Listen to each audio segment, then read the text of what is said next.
Is this for individuals who are receiving treatment that need a place to stay, or is this for family members assisting those receiving treatment that need a place to stay, or It's both? both. It is for people that are traveling to treatment centers, which a lot of times, as you know, you may be diagnosed in one part of the country, but maybe you're getting treatment in MD Anderson Cancer Center, Right. in Houston. Well, the way that it works is each room has 2 double beds. It's one for the patient and one for their caregiver. We do recommend a caregiver to be with them for a number of reasons, but also because the Hope Lodges are not necessarily medical facilities. And so having a caregiver there is important in case there is some need. Patients can stay without a caregiver if they are given permission by their cancer team, by their oncologist, that's okay. Welcome to Above the Legal Limit. I'm your host, Justin Chopin, business owner, lawyer, dad, world's best husband, traveler, and adventure seeker.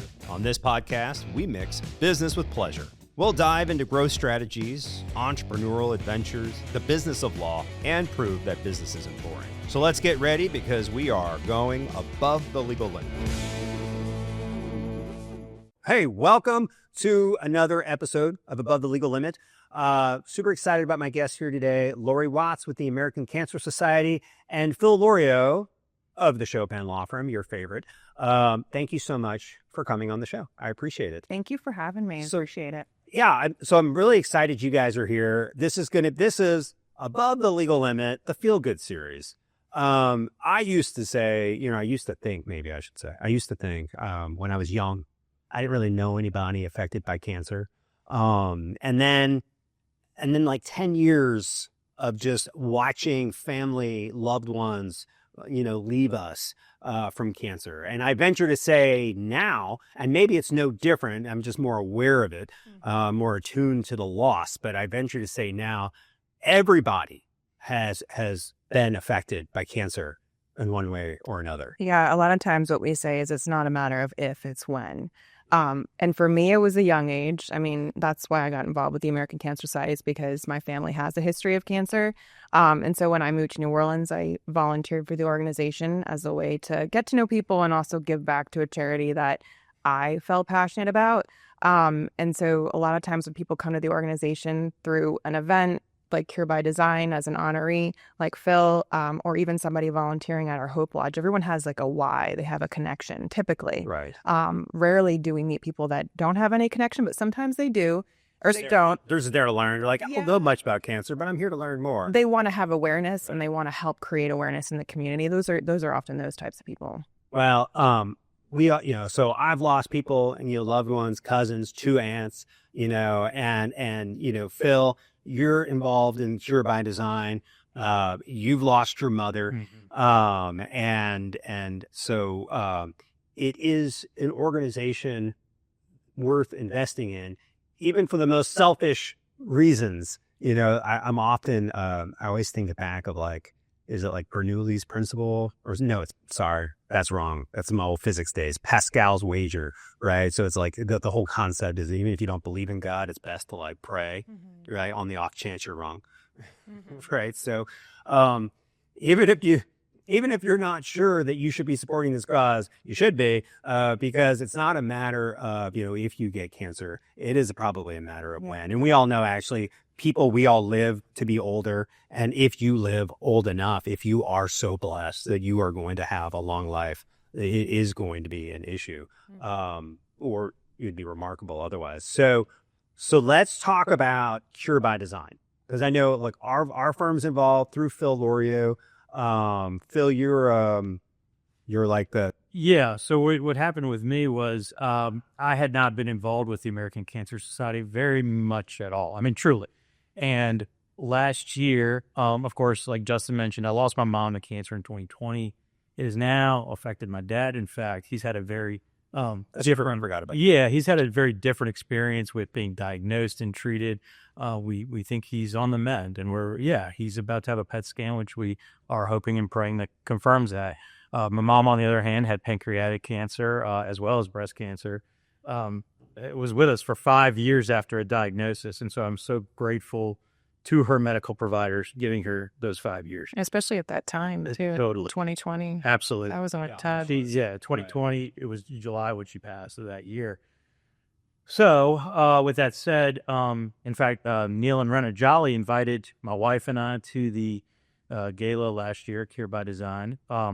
We went, and I was blown away by the energy in that room.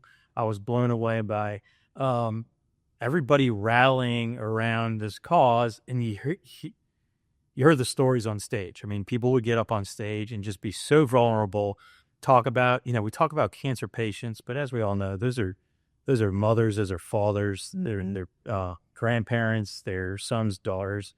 And it's just killer. Then when you hear about kids that are, dealing with this, it's just so much. So in any event, we went to that gala last year. We were blown away by what you all had done. And I reached out to Neil and Renan Jolly, who would invite us after. I said, as I've been looking for a cause to focus on, and just let me know how I can get involved and help. Next thing I know, you all were reaching out to have me busy. Bill's not busy enough. You would. I'm not nearly busy enough. I've been looking for a cause. Well, I don't have enough causes. So there's 20 of us that are called the honorees this year. So this has been a big focus of mine throughout the year, and I've been so honored to be a part of it. But it's fundraising, which is something a little different from me. But you wouldn't, I know a lot of it is people who knew my mom, love my mom, and they're just like there to support. And so far, my little campaign has raised over $26,000, which I'm very proud of. And you're number 3. I checked the leaderboard. On the way up. Hopefully we get up more. You want to get some of that, or is that? No, get to come celebrate. Come celebrate. So the Chopin Law Firm is a big sponsor. They're still a sponsor this year, so that went a long way on that. And I'll let Lori speak more to this, but you hear about, it goes to research, which is huge. But if I understand it correctly, it also goes to the Hope Lodge. It does, yeah. Patient support programs too, including. I'm not familiar with Hope Lodge. So what is that? So Hope Lodge is essentially a hotel for cancer patients. We have them all across the country. There's over 31 of them. We have one here in New Orleans on River Road. It's been there. Next year will actually be the 20th anniversary. It was the first building complete after Katrina. Production had been started before this storm and then obviously finished 1 year after. It is 34 rooms. It's entirely free. People travel from all over the country and from all over the world. I have some stats here. Last year alone, over 42 states, people from over 42 states came to New Orleans and stayed at our Hope Lodge, and also from one other country. Over the years, though, there have been several different countries that we've had people come and stay at the Hope Lodge from different countries, all different parts of the U.S. The qualification, anyone can stay there. It's entirely free. They just have to work with their cancer team to get the referral. What else can I tell you? It's a huge cost savings. So is this for individuals who are receiving treatment that need a place to stay, or is this for family members assisting those receiving treatment that need a place to stay, or both? Both. And actually, there's a couple of ways that people can utilize the services. So it is for people that are traveling to treatment centers, which a lot of times, as you know, you may be diagnosed in one part of the country, but maybe you're getting treatment in MD Anderson Cancer Center, right, in Houston. And we do have a Hope Lodge there.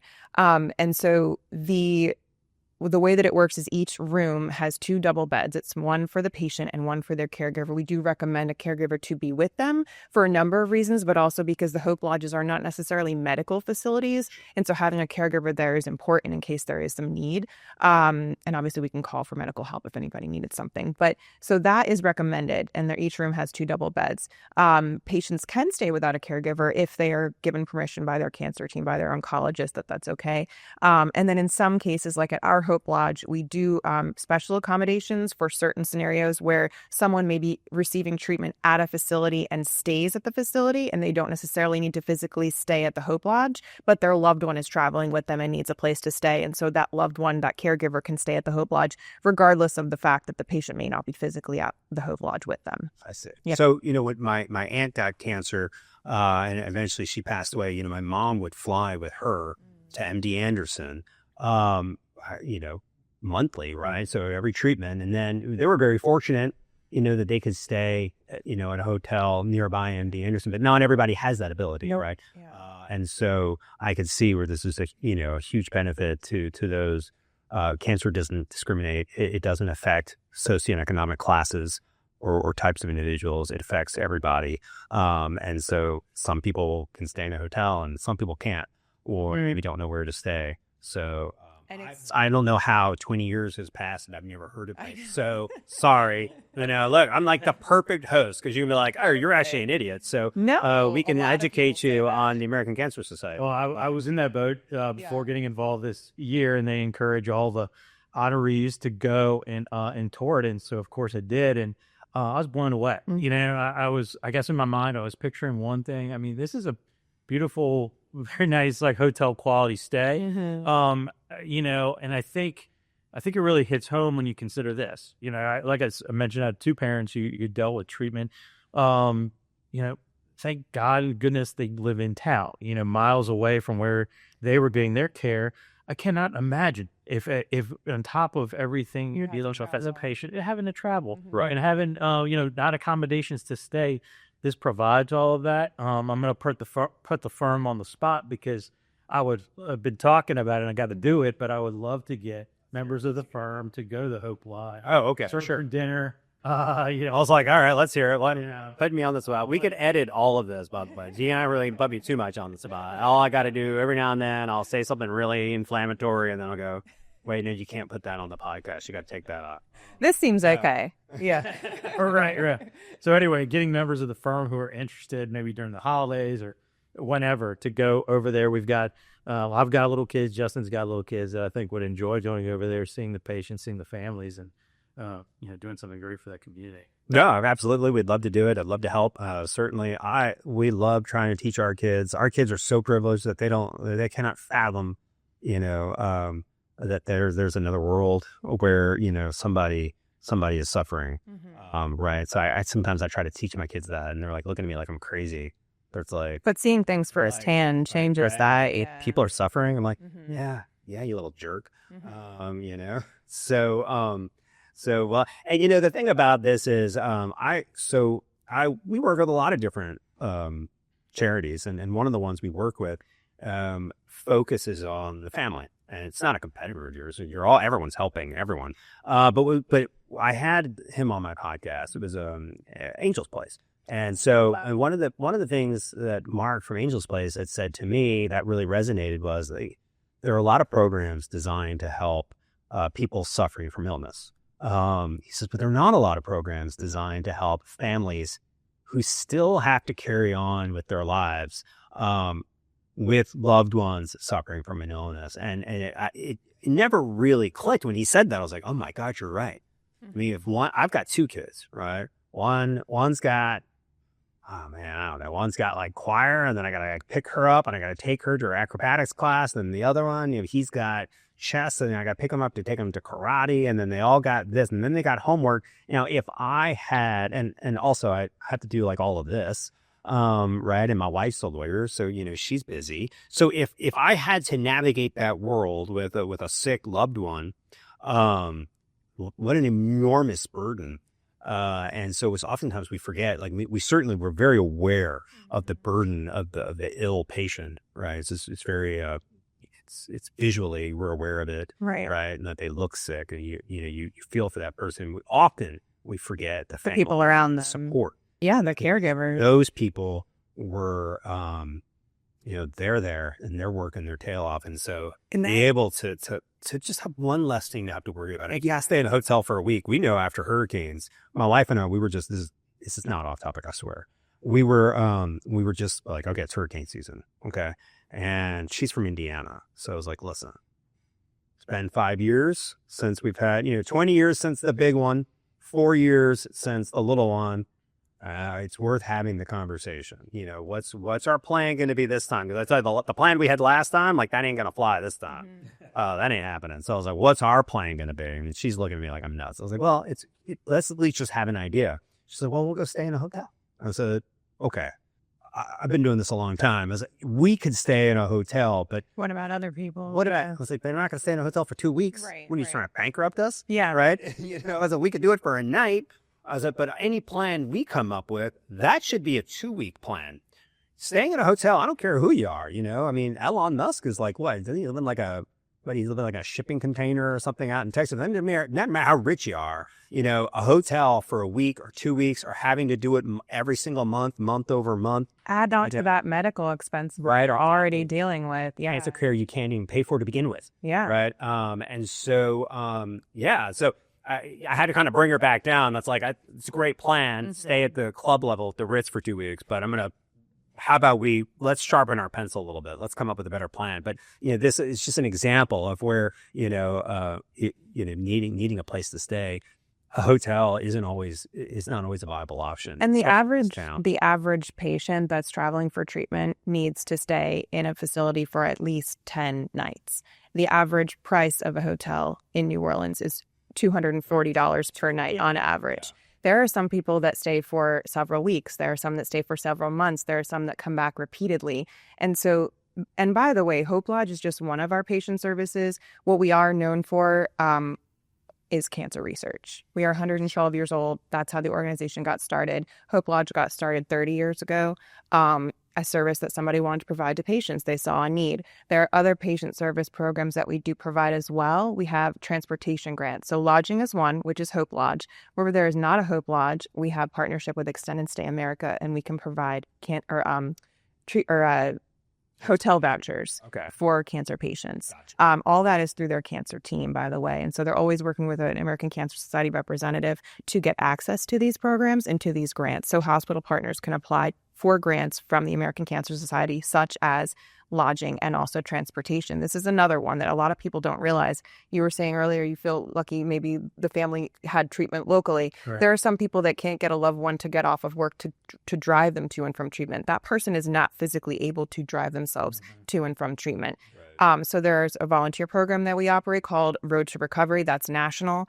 We also partner with hospital systems, again, for these grants. Transportation grants is what they're called.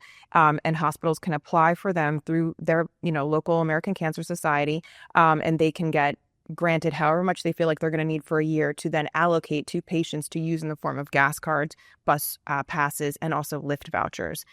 So there's so many people that I talk to as well that they don't even realize that's a service. There's also a lot of peer-to-peer mentoring services for people that are newly diagnosed. Also, there's survivor resources for people to engage with other survivors. There's also caregiver mentor-to-mentor programs. One of the most simple things, anybody who is listening, cancer.org. That's where they have to start. That has everything. The organization, like I said, it's been around for 112 years. It's vast. We have a lot of components to what we do. And the 1-800 number is also the thing that I drive people to. If you can't remember a number, like I can't, go to cancer.org and you will find it there, but it's 1-800-227-2345. That is another service. Seems very minimal, but you think about this. If someone has a question in the middle of the night and they want an answer, you go on the internet, you Google something, you're immediately in a WebMD rabbit hole and you're freaking out. Inundated. This 1-800 number, someone is able to take a call 24 hours a day, 7 days a week, 365 days a year. Up a little time. And it's also offered in over 200 languages via translation service. So anybody can call. They can ask questions about anything related to what they're going through. They could be a caregiver.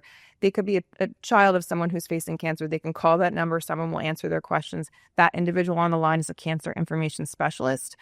They also have access to a database of resources like clinical trials across the country. They might have information that person is not aware that they can have as a resource in their community. It's resources. It's all sorts of information that this cancer information specialist is able to provide to them through that 1-800 number. So it's a variety of things that we're able to provide to people through these fundraisers, like the gala, the Cure by Design gala, which, by the way, that's how I got started with the organization. Like I said, volunteering for it. It's 25 years old this year. It got started as a way to raise money for Hope Lodge. Now it raises money for all of our programs, including Hope Lodge. But we have a number of other fundraisers locally. We're doing all different types of fundraisers. But yeah, it's these Cure champions like Phil that commit to being a part of these events, where we really want to make sure that everyone knows that you are making a difference and you are making an impact in the community, but also outside of the community too. Well, listen, if you're hearing Lori right now and everything she's saying and all that her efforts support and American Cancer Society's efforts support, and you've been touched by this, a loved one has, or you have your own story, please consider buying a table, sponsoring, or donating in any way you can to this cause. We'll put my QR code for that, and they go. for the fundraising site on QR, to help. I'll go directly to all these amazing things that Lorio is talking about. So obviously, as a champion, I got to make that plug. Also, I'd be remiss if I weren't sitting here and thanking you, Lori. You came here on absolutely last minute notice to come. Look, we've been scheduling this podcast for months. What are you talking about? Lori said, "Yeah, let's do it." I had the time. Our best podcasts always come out this way. We did Covenant House the exact same way. It was like the lives were like, "Can you come right now?" We just happened to be shooting. I'm always ready to talk about it. I don't have to rehearse. I mean, I wrote some things down that I wanted to share today, make sure I hit on, but I'm always ready to talk about it. So that's no problem. Okay, we appreciate it. Cancer.org is a great website, and I'm familiar with it. And because, nobody researches cancer until they have to. Right. And if you go and you start researching some of this stuff, you're right. I mean, you just get in a WebMD rabbit hole and the information's not great. Or it's much more complex, than it needs to be. And so, my aunt was diagnosed with PET. I didn't know what that was, and no one else does either. It's not like, certain types of cancer people are very familiar with. They're like, oh yes, or, my mother-in-law also is, I don't know what, recovering. Remission. I don't know that we used, I don't know.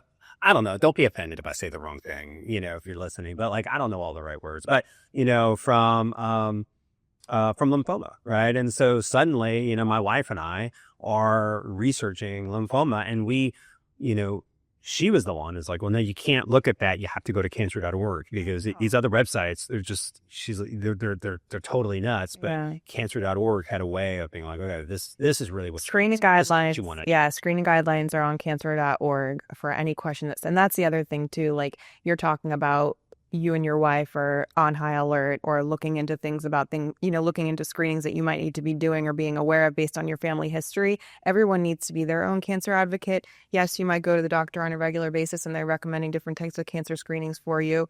And they are asking what your family history is for those reasons. But you always have to be your own advocate and understand when you should be getting these types of screenings and also what the options are. And so that's the other thing that's on cancer.org too. I'm glad that you all use it. I mean, that's great. It's a great resource. I agree with Liz. So being your own advocate is actually it's something that I say, I'm sure you've heard me say it 100 times, Melanie behind the camera, it's something I say all the time to our clients. You have to be your own advocate. I can't be in that doctor's office with you. But this is your opportunity to explain what's going on. So it's something that we tell our clients all the time too. Yes, you have to be your own advocate. When my wife, wanted to have cancer screenings, she had to fight like a dog to get those cancer. They weren't something like, oh, okay, sure, we'll do it. No, they're like, oh, you don't need it. It's fine. And, we had to say, no, it's not fine. What do you care? Just do it. Various health. Which healthcare provider it is, it doesn't really matter. It's just do it. Just do the screen and tell her she's fine or she's not fine, and then we'll come back in a couple of years and you can do it again. We shouldn't even be having this conversation. But but if you just go along, if you're not your own advocate, if you're not asking the right questions, if you're not, I was actually reading an article yesterday about, it was a very young girl with a colorectal cancer. And it was immediately dismissed because she was young and, and by the time she got, this was not local. By the time she got this was I don't know where I'm at. I'm deep internet. I'm doom scrolling on my phone or something last night before I fall asleep. And I was stage 4 by the time they actually were willing to do the diagnostic test. So I agree. You have to be your own advocate and you can't wait and just assume that oh, well, I'm sure if they thought I needed it, they would give it to me. Well, and some people might not have the insurance, or they might not know where they can get a screening. And so that is the other thing that is available on the website, is that people can look at different types of, again, grants that are in different communities for cancer screenings in populations where people need that the most. And so that is another thing that, again, they can get through the website. They can find out where a screening center might be local to them that might be providing it for free. And so that is another resource that we're able to provide to people to get them to screenings, because screening is ultimately, how we save lives. Awesome.